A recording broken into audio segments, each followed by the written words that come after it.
A circle by definition is a set of all points in the xy plane that are fixed distance r from a fixed point hk, where radius is given by r and the center is given by our variable hk or ordered pair hk.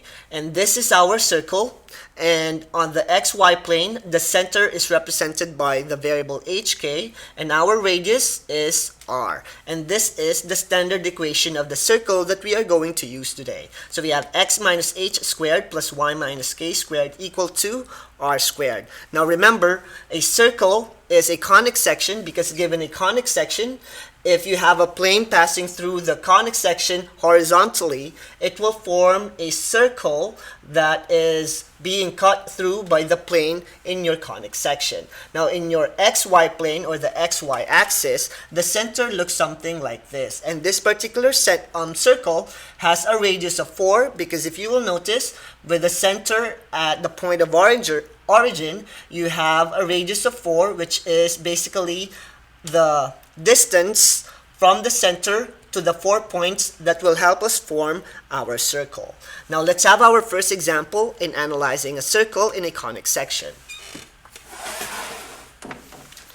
Now for our first example, we have to graph the circle given its standard equation. Now the standard equation of the circle is x plus 1 squared plus y minus 3 squared equal to 16.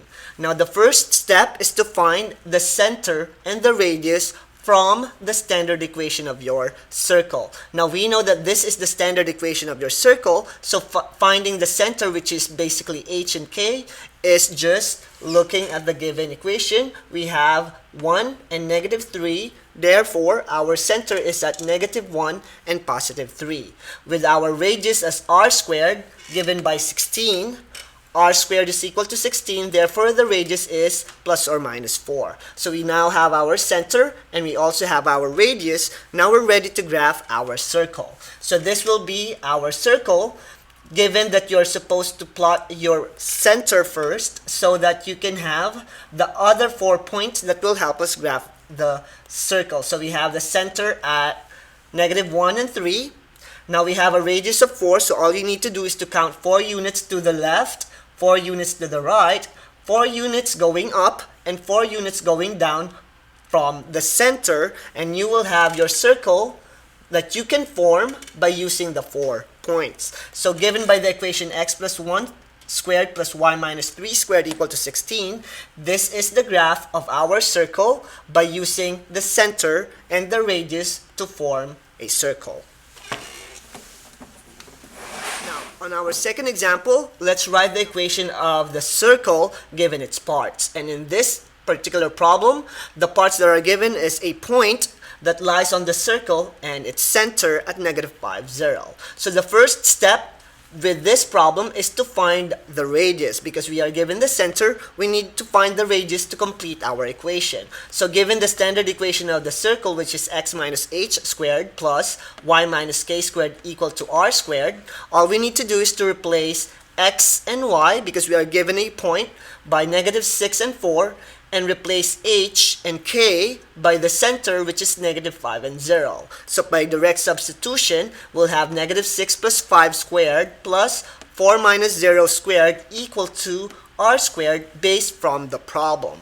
Now, to solve our radius, just simplify the equation and you'll have negative 1 squared plus 4 squared equal to r squared, which gives us 1 plus 16 equal to r squared. Now the square root of r squared will give us 17, or r squared will give us 17, which we will use in our standard equation of the circle. Now the second step will be to write the standard equation of the circle, given that we know that the center is at hk and r squared is equal to 17. So by direct substitution, the standard equation of your center will be x plus 5 squared plus y minus 0 squared equal to 17, which you can further simplify by x plus 5 squared plus y squared equal to 17. And this is how we write the standard equation of the circle given a point and a center. Now for example number 3, we now have the general equation of the circle and we are asked to find its center and radius. Now just like the previous example, we are going to use the general form in finding the standard equation of the center using the completing the square method. So the first step is to group your x's and y's together and put your constant on the other side of your equation. So you'll have x squared minus 4x plus y squared plus 8y equal to 5. Now the next step is to observe if there is a leading coefficient that is more than 1 in each of your parentheses. Otherwise, if it's just a leading coefficient of 1, we are ready to complete the square. And for this example, our x squared has a leading coefficient of 1 and y squared has a leading coefficient of 1. So now we can do our completing the square. And to complete the square, we just need to find the third term of our binomial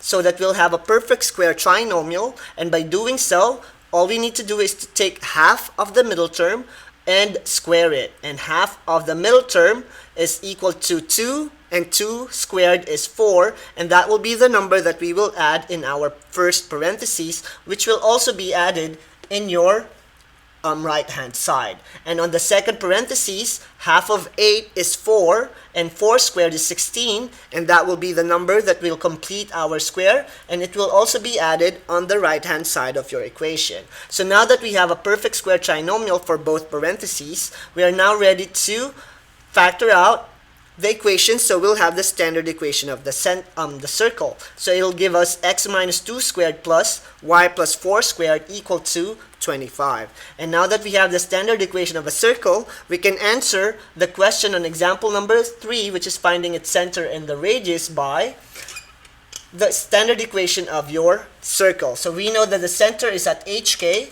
so it's basically negative 2 and positive 4 from the standard equation, and for the center it is simply positive 2 and negative 4. And for our radius, which is given by r squared equal to 25, take square root of your r squared, so you'll have r is equal to 5. And this is our center and our radius given the general equation of your circle.